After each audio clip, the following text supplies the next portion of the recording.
How did I do with the debate the other night? Oh, He amazing. kicked that old broken down pile of crap. Yeah. It's a bad guy. He just quit, He's quit into this. Is President Biden considering stepping down? A groundswell of concern from fellow Democrats, from donors, from supporters.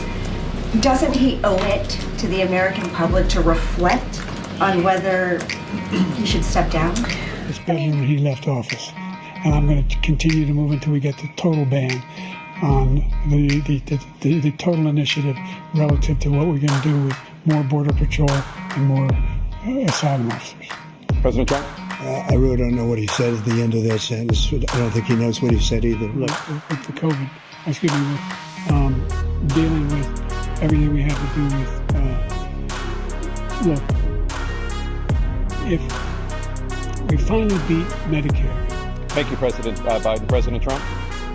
Well, he's right. He did beat Medicare. He beat it to death, and he's destroying Medicare. Is anyone in the White House hiding information about the president's health or his ability to do the job day to day? Absolutely not. Given the fact that it's more than a bad night when his political future is threatened, would he be willing to provide more medical information? Would he be willing to have Dr. O'Connor provide more to answer these questions? We provided transparent report, with thorough report. For many Americans who were concerned about his capacity, was he okay, what happened? And we've now gone several days where he has only done teleprompter comments. He has not taken questions. I know you've announced a press conference. Yeah. Appreciate that. An interview. We appreciate that. Yeah. But there is a period of time here where the public is trying to understand what happened. And the president could help to answer that by engaging with us in an unscripted way right now. James Comer is preparing to bring the White House physician before Congress to possibly answer a few questions. Immediately, I do not think the American people are worried about 4 more years of Joe Biden. I think they are worried about 4 more months of Joe Biden, as is the Democrat Party. The conversation that we had is, okay, what do we do next? Mm-hmm. Okay, that is, if there's one thing that we're about, it's, okay, as Barack Obama said, bad debates happen. We had a bad debate. What do we do next? And the president, above all, is focused on what do we do next? What do I need to go do? And I think you saw in North Carolina, he knew exactly what he needed to do yesterday. I, too, was on the phone throughout much of the debate with Obama world people, with Democrats, with people who are political operatives, with campaign operatives. My phone really never stopped buzzing throughout. And the universal reaction was somewhere approaching panic. The people who were texting with me were very concerned about President Biden seeming extremely feeble, seeming extremely weak. And this is an epic disaster. I see people online saying, well, okay, that answer wasn't so bad. No, it does. Any particular answer doesn't matter at all. This thing is over. He looks like he's barely surviving. I don't mean the debate, I mean life.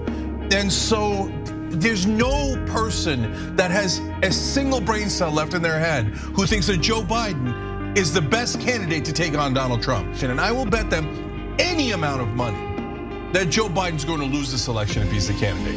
It's a guaranteed loss. You're telling me this is the most important election of our lifetimes? You're telling me that democracy's on the line? And you're gonna put on a guy who can't even talk, who can't even sit there and look normal. This thing's a bloodbath. He's gonna get annihilated. That is, okay, now the Democrats have to decide. Are they happy to lose? Are they willing to lose? Because this is a guaranteed loss. This is so much worse than my worst nightmares of what it could be like in every way.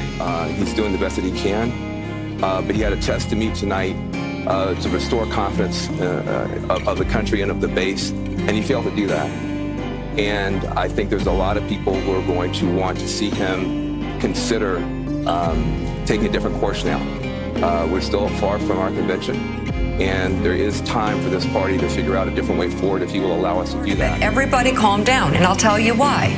I mean, it's fine to not spin what happened last night, and we're not going to. Again, by the way, he had a terrible night. Mika, everybody's calm here. No, you're the only one raising your voice. Everybody is calm here. But again, it's the let's just immediately pull this. Let's end this. Let's find someone else. Take on replacing President Biden. Do you support that idea?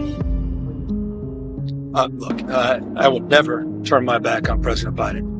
Never turn my back on President Biden. I don't know a Democrat in my party that would do so, and especially after tonight. We have his back. We run not the 90-yard dash. We are all in. We're going to double down in the next few months. We're going to win this election. I saw what happened on Thursday where he simply could not form coherent answers. Does President Biden, at 81 years old, have Alzheimer's, any form of dementia or degenerative illness that cause these sorts of lapses? And it's a yes or no question. And if you don't know, why don't you, as one of his senior staff members, know? I think it's for you. Are you ready for it? Yes. It's a no. And I hope you're asking the other guy the same exact question. The embarrassment was all one-sided. I don't know why we're trying to pretend like this was, oh gosh, can you believe these two candidates? It was one who couldn't keep it together.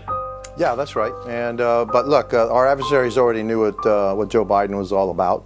And it's not really just about Joe Biden and his age and his feebleness and he's not fit to be president, but also he assembled the worst cabinet in U.S. history too.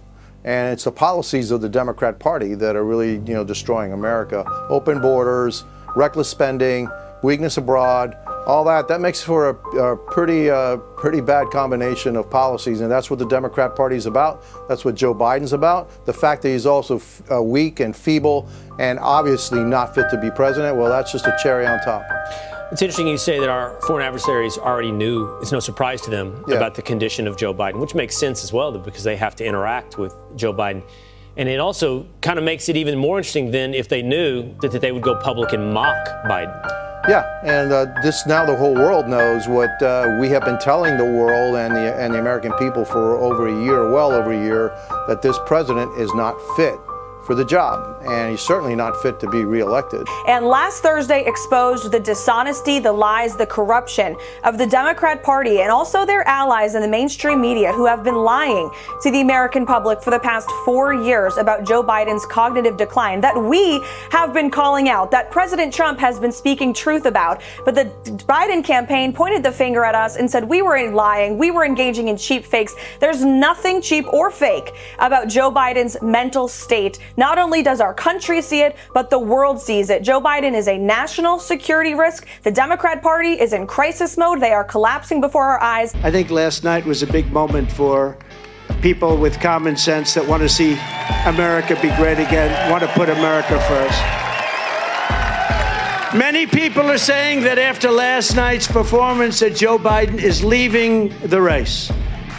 But the fact is, I don't really believe that because he does better in polls than any of the Democrats they're talking about. You've seen that, Glenn. These polls come out with some of the names they're being, like Gavin Newsom. He can't run California. He's one of the worst governors. No, he's a bad governor. He can't run California. People are leaving one of the most beautiful places on earth. In terms of weather, in terms of everything else, you can't do any better than California. He's doing a terrible job.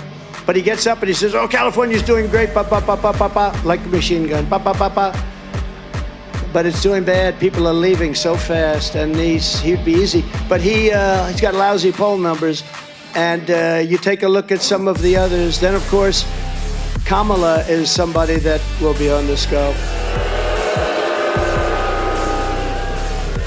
It might have been Joe Biden's single best decision, putting her as vice president. Might have been his best because nobody wants that. I do. I'd be very happy with it.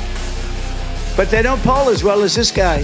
I mean, I don't want to speak against myself, but maybe, and they polled everybody. They polled Michelle Obama. She polls very badly. No, she polls terribly. Michelle Obama, people, they polled many people. And it's hard to believe, but crooked Joe Biden polls better than those people. So I don't know what's going to happen. I have absolutely no idea. I just know that we're going to make America great again.